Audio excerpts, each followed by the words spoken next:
नमस्कार, बहुत स्वागत है आपका। भारत अपडेट देख रहे हैं आप। मैं हूं आपके साथ भावना त्रिपाठी। बुलेटिन की शुरुआत करेंगे बड़ी खबर के साथ। उत्तराखंड के मुख्यमंत्री पुष्कर सिंह धामी की अध्यक्षता में कैबिनेट बैठक में कई अहम प्रस्तावों को मंजूरी मिली है। उत्तराखंड को पूर्ण साक्षर राज्य घोषित करने का बड़ा फैसला बैठक के दौरान लिया गया।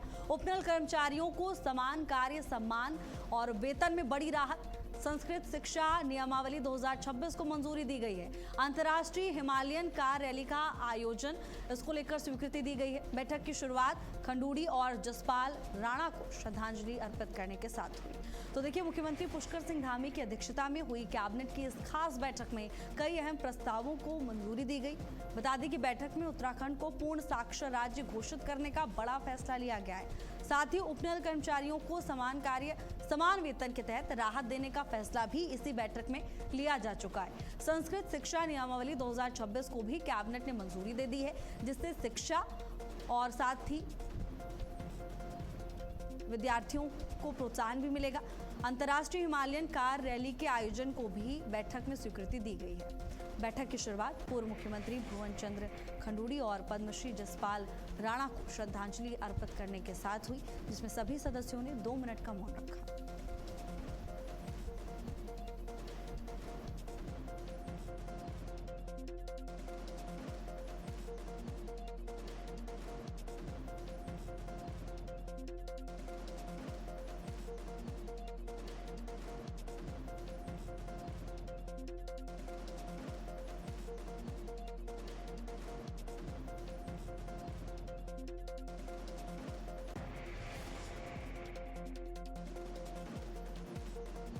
बैठक में कई अहम प्रस्तावों को मंजूरी मिली है।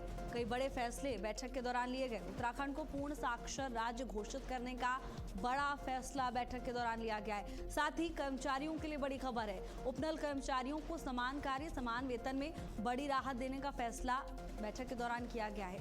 संस्कृत शिक्षा नियमावली 2026 को मंजूरी मिल गई है और साथ ही अंतर्राष्ट्रीय हिमालयन कार रैली के आयोजन को लेकर भी बैठक में मुहर लगा दी गई है। बता दें कि बैठक की शुरुआत खंडूड़ी और जसपाल राणा को श्रद्धांजलि अर्पित करने के साथ।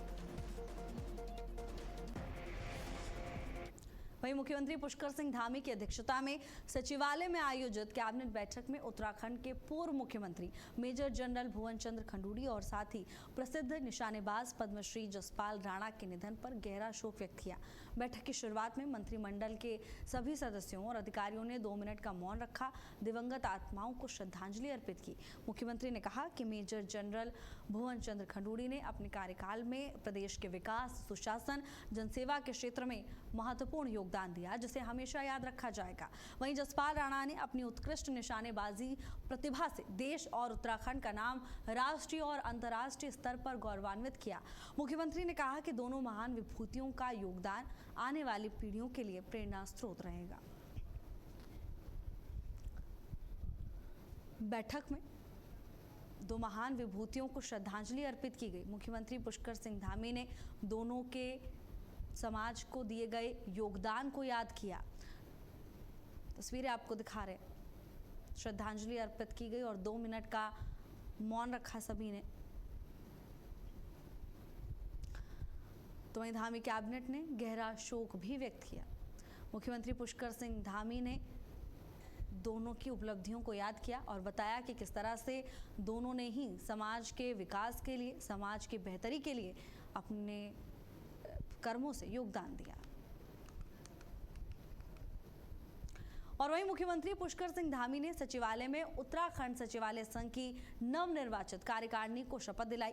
इस अवसर पर मुख्यमंत्री ने सभी पदाधिकारियों को बधाई और शुभकामनाएं दी। उन्होंने कहा कि सचिवालय प्रदेश की शासन व्यवस्था की आत्मा है, जहां से नीतियां बनती हैं और विकास कार्यों को दिशा मिलती है। मुख्यमंत्री ने कहा कि सचिवालय में कार्यरत अधिकारी और कर्मचारी विकसित उत्तराखंड के निर्माण में महत्वपूर्ण भूमिका निभा रहे हैं। सरकार सुशासन, पारदर्शिता और जवाबदेही को मजबूत करने के लिए लगातार काम कर रही है। उन्होंने उम्मीद जताई कि कार्यकारिणी बेहतर कार्य संस्कृति और समन्वय के साथ प्रदेश के विकास में योगदान देगी। सीएम पुष्कर सिंह धामी ने सचिवालय संघ को शपथ दिलाई। उन्होंने उम्मीद जताई कि कार्यकारिणी बेहतर कार्य संस्कृति और साथ ही समन्वय के साथ प्रदेश के विकास में योगदान देगी। तस्वीरें आपको दिखा रहे हैं, नवनिर्वाचित सचिवालय पदाधिकारियों ने शपथ भी ग्रहण की। मुख्यमंत्री पुष्कर सिंह धामी ने सचिवालय संघ को शपथ दिलाई। इस दौरान तमाम महत्वपूर्ण चेहरे मौके पर मौजूद रहे। वहीं मुख्यमंत्री ने अपने आवास पर अधिकारियों और कर्मचारियों के साथ योगा अभ्यास किया। ये कार्यक्रम 21 जून को मनाए जाने वाले अंतर्राष्ट्रीय योग दिवस के उपलक्ष्य में आयोजित किया गया। इस मौके पर मुख्यमंत्री ने कहा कि नियमित योग स्वस्थ और संतुलित जीवन का आधार है, इसीलिए सभी लोगों को इसे अपनी दैनिक दिनचर्या का हिस्सा बनाना चाहिए। उन्होंने कहा कि प्रधानमंत्री नरेंद्र मोदी के नेतृत्व में भारत की प्राचीन योग परंपरा की वैश्विक पहचान मिली है और आज योग पूरी दुनिया में स्वास्थ्य और मानसिक शांति का प्रभावी माध्यम बन चुका है। मुख्यमंत्री ने यह भी कहा कि योग केवल शारीरिक स्वास्थ्य ही नहीं बल्कि मानसिक शांति, अनुशासन और सकारात्मक जीवन शैली को भी बढ़ावा देता है। प्रदेशवासियों से अपील की है कि वो योग दिवस पर अधिक से अधिक कार्यक्रमों में हिस्सा लें और योग को जन जन तक पहुंचाने में सहयोग करें।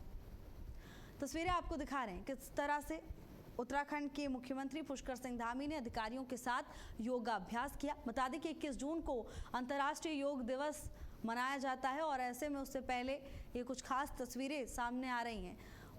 मुख्यमंत्री पुष्कर सिंह धामी ने लोगों से अपील की है कि अपनी रोजमर्रा की जिंदगी में खुद को थोड़ा समय दीजिए और योगा जरूर अपनाइए, जिससे स्वास्थ्य पर बेहतर प्रभाव पड़े।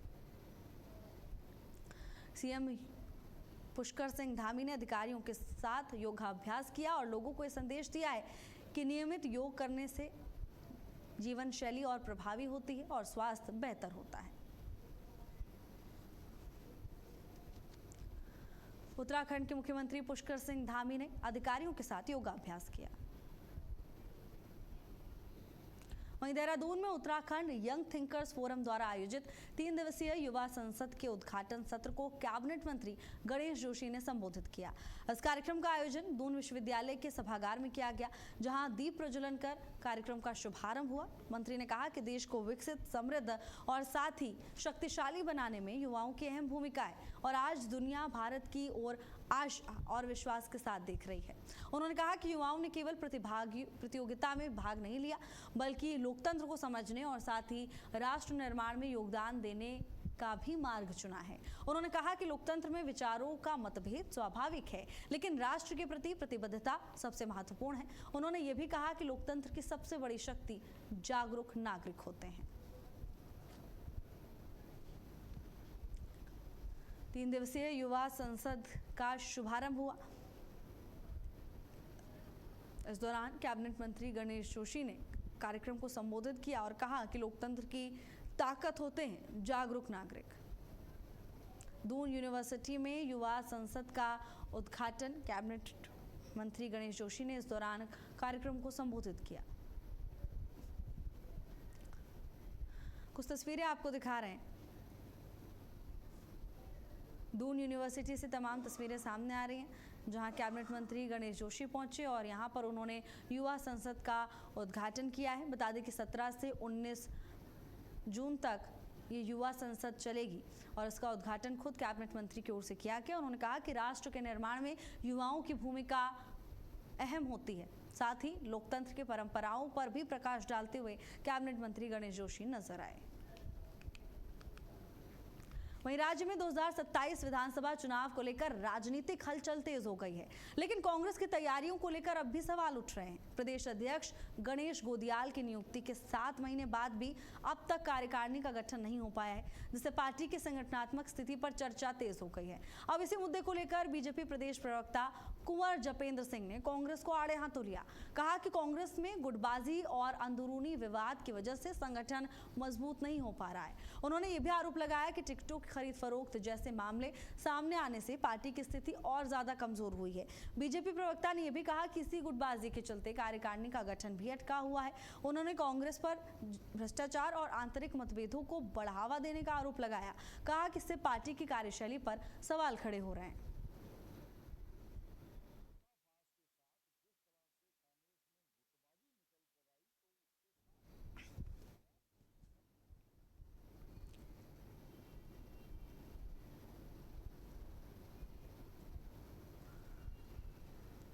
कार्यकारिणी गठन में देरी पर अब प्रदेश में सियासी घमासान तेज हो चुका है। उत्तराखंड में वार पलटवार का दौर तेज।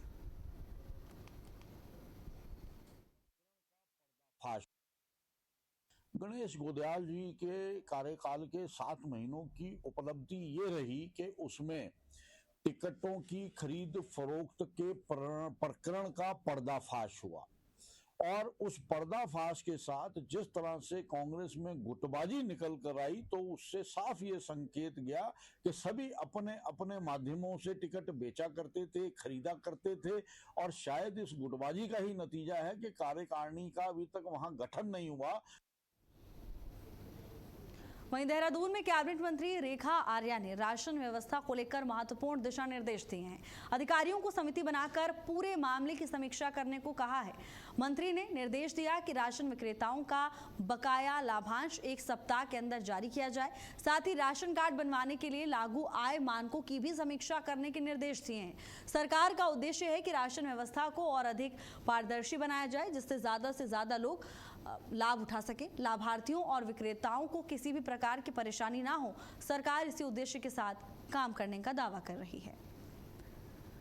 तो देखिए, राशन कार्ड आय मानकों की अब समीक्षा होगी। मंत्री रेखा आर्या की ओर से तमाम जरूरी दिशा निर्देश दिए जा चुके हैं। उन्होंने कहा है कि समिति बनाकर समीक्षा की जाए और जो बचा हुआ लाभांश बाकी है वो लाभार्थियों को 1 सप्ताह के अंदर उपलब्ध कराया जाए। राशन कार्ड आय मानकों की भी समीक्षा होगी।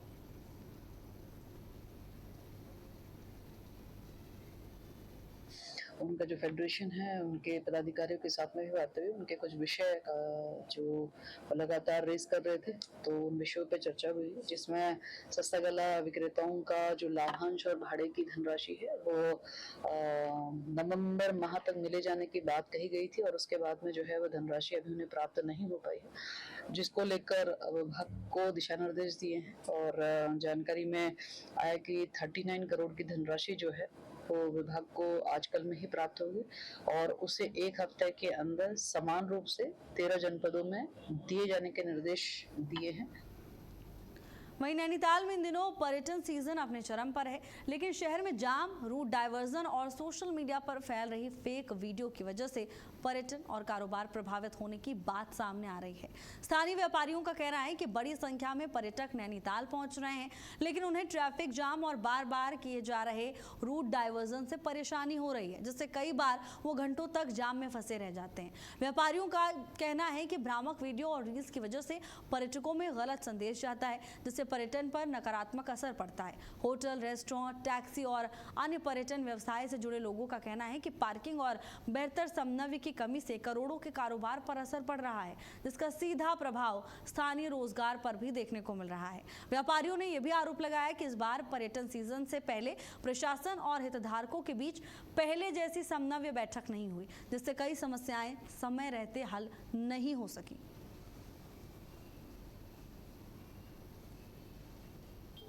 देखिए, जून का महीना है और मोहभंग नहीं कहेंगे, एक्चुअल में तो जो व्यवस्थाएं हैं, जो पुलिस प्रशासन की व्यवस्थाएं हैं वो बहुत अच्छी नहीं है। टूरिस्ट बहुत परेशान हो रहा है, कई वर्ष टाइम से हम देख रहे हैं। तो इसको अननेसेसरी डाइवर्ट करके उसको अन्य जगह पे भेजा जा रहा है। उससे टूरिस्ट परेशान होने की वजह से 4-4 घंटे भीड़ जाम में और डाइवर्जन में फंस के यहाँ से धीरे धीरे मोहभंग हो रहा है। वहीं कोटद्वार और पौड़ी जिले में वीकेंड के दौरान जगह जगह जाम लगने से लोगों को परेशानी का सामना करना पड़ रहा है। श्रीनगर और कोटद्वार में यातायात दबाव बढ़ने से यात्रियों और स्थानीय लोग प्रभावित हुए हैं। सिद्धबली मंदिर में श्रद्धालुओं की भीड़ के कारण भी सड़कों पर जाम की स्थिति बनी हुई है। स्थिति को देखते हुए प्रशासन अलर्ट हो गया है। यातायात व्यवस्था को सुचारू बनाने के प्रयास किए जा रहे हैं। एएसपी ने निर्देश दिए हैं कि कहीं भी जाम ना लगे और इसके लिए अतिरिक्त पुलिस बल भी तैनात किया गया है। पुलिस लगातार यातायात को नियंत्रित करने में जुटी हुई है।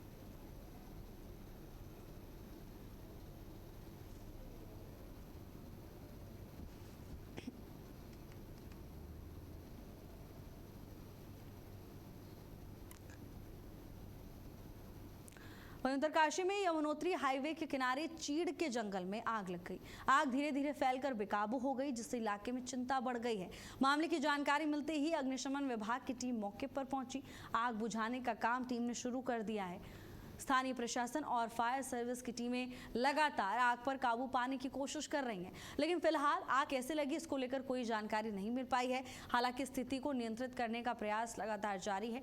कुछ तस्वीरें सामने आ रही हैं उत्तराखंड के उत्तरकाशी से, ये दिल दहला देने वाली तस्वीरें, जहां जंगल में आग लगने से हड़कंप मच गया। मामले की जानकारी मिलते ही दमकल की टीम मौके पर पहुंची और प्रशासन की ओर से कड़ी मशक्कत की जा रही है।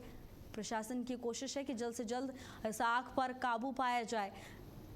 यमुनोत्री हाईवे के किनारे जंगल में भीषण आग लगने से क्षेत्र में हड़कंप मच गया। हालांकि जैसे ही मामले की जानकारी प्रशासन तक पहुंची, तुरंत प्रशासन की टीमें मौके पर पहुंची और आग पर काबू पाने की कोशिश लगातार की जा रही है। मौके से कुछ तस्वीरें भी सामने आई हैं। टेलीविजन स्क्रीन पर ये तमाम तस्वीरें इस बात की गवाही दे रही हैं कि हालात वाकई बेहद तनावपूर्ण हैं और प्रशासन की ये पूरी कोशिश है कि जल्द से जल्द इस आग पर काबू पाया जा सके। लेकिन प्रारंभिक तौर पर जो जानकारी सामने आ रही है उसके मुताबिक ये आग कैसे लगी इसको लेकर कोई जानकारी नहीं मिल पाई है। आग लगने के कारणों की भी तलाश की जा रही है, लेकिन प्रशासन की प्राथमिकता यही है कि जल्द से जल्द आग पर काबू पाया जाए। वहीं यमुनोत्री धाम में फायर सर्विस की टीम ने स्वच्छता ही सेवा अभियान के तहत विशेष सफाई कार्यक्रम चलाया। इस दौरान जवानों ने यमुना मैया के तट, स्नान घाटों और साथ ही नदी किनारे विभिन्न स्थानों पर साफ सफाई की। टीम ने श्रद्धालुओं से अपील की है कि वो धाम की धार्मिक गरिमा और प्राकृतिक सुंदरता को बनाए रखने में सहयोग करें। साथ ही कूड़ा करकट इधर उधर फेंकने के बजाय निर्धारित स्थानों पर ही डालें, ताकि यमुनोत्री धाम स्वच्छ और सुंदर बना रहे। तो देखिए, फायर सर्विस की ओर से यमुना तट की सफाई की गई और ये संदेश दिया है कि स्वच्छता ही असली सेवा है। यमुनोत्री में सफाई को लेकर जागरूकता अभियान चलाया गया। लोगों को ये संदेश दिया गया कि असल मायने में सेवा का मतलब स्वच्छता ही है। क्षेत्र की खूबसूरती को बनाए रखने के लिए, प्राकृतिक सौंदर्यता बनाए रखने के लिए ये अभियान चलाया गया। वहीं मसूरी में सड़क सुरक्षा को लेकर गंभीर लापरवाही सामने आई है। मसूरी देहरादून मार्ग पर मासूनिक लॉज के पास सड़क किनारे लगी सुरक्षा रेलिंग पिछले एक सप्ताह से क्षतिग्रस्त पड़ी हुई है, लेकिन अब तक मरम्मत का काम नहीं किया गया। स्थानीय लोगों का कहना है कि अगर समय रहते कार्रवाई नहीं हुई तो यहां बड़ा हादसा हो सकता है। बताया जा रहा है कि कुछ दिन पहले इसी स्थान पर एक कार अनियंत्रित होकर रेलिंग तोड़ते हुए गहरी खाई में जा गिरी थी। गनीमत ये रही कि चालक की जान बच गई, लेकिन इसके बावजूद संबंधित विभागों ने अब तक इसको लेकर कोई ठोस कदम नहीं उठाया है। ये मार्ग मसूरी और देहरादून को जोड़ने वाला व्यस्त मार्ग बताया जा रहा है। यहाँ रोजाना हजारों वाहन गुजरते हैं। स्थानीय लोगों ने आरोप लगाया है कि ना तो यहाँ पर कोई चेतावनी बोर्ड लगाए गए हैं, ना ही सुरक्षा बैरिकेडिंग की गई है। प्रशासन से तुरंत कार्रवाई करने, नई रेलिंग लगाने की मांग की है। विभाग का कहना है कि अस्थायी मरम्मत जल्द कराई जाएगी और स्थायी निर्माण की प्रक्रिया चल रही है।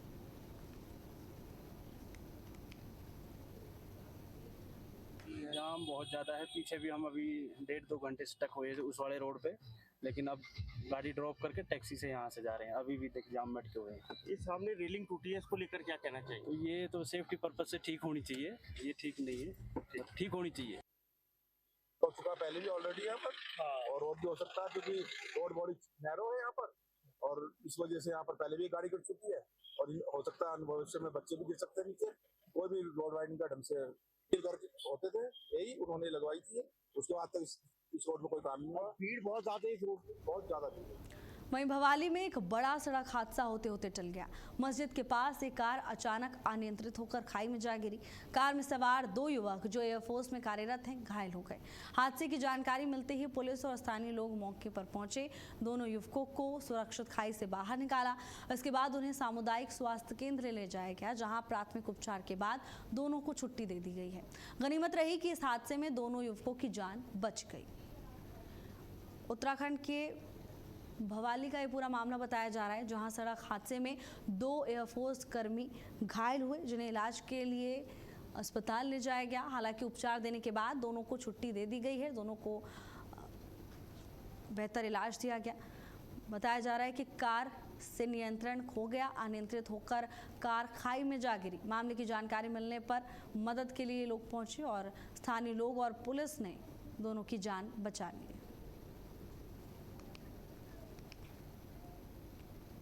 वहीं राज्य के कई जिलों में बारिश का पूर्वानुमान मौसम विभाग ने जारी किया है। मौसम विभाग का कहना है कि उत्तरकाशी, रुद्रप्रयाग, चमोली और बागेश्वर जिलों में बारिश होने के आसार हैं। वहीं देहरादून, टिहरी और नैनीताल में भी हल्की से मध्यम बारिश हो सकती है। इसके अलावा राज्य के अन्य जिलों में भी कहीं हल्की बारिश के संकेत हैं। मौसम विभाग ने लोगों को सतर्क रहने और आवश्यक सावधानी बरतने की सलाह दी है। खासकर पहाड़ी क्षेत्रों में यात्रा करने वालों को ध्यान रखने के लिए कहा गया है। तो देखिए, मौसम विभाग की ओर से पूर्वानुमान जारी किया गया है। मौसम विभाग ने लोगों से सतर्क रहने की अपील की है और ये भी कहा गया है कि घर से निकलने से पहले एक बार पूर्वानुमान पर नज़र ज़रूर डालें और उसी के हिसाब से अपनी यात्रा की तैयारी करें। राज्य में बारिश को लेकर अलर्ट जारी किया गया है। कई जिलों में बारिश के आसार हैं। मौसम विभाग ने लोगों से अपील की है कि घरों से बाहर निकलने से पहले एक बार मौसम विभाग की ओर से जारी किए गए पूर्वानुमान पर नज़र ज़रूर डालें। मौसम कैसा रहने वाला है, कौन से क्षेत्र में क्या स्थिति रहने वाली है मौसम की, इसकी जानकारी हासिल करने के बाद ही अपनी यात्रा शुरू करें।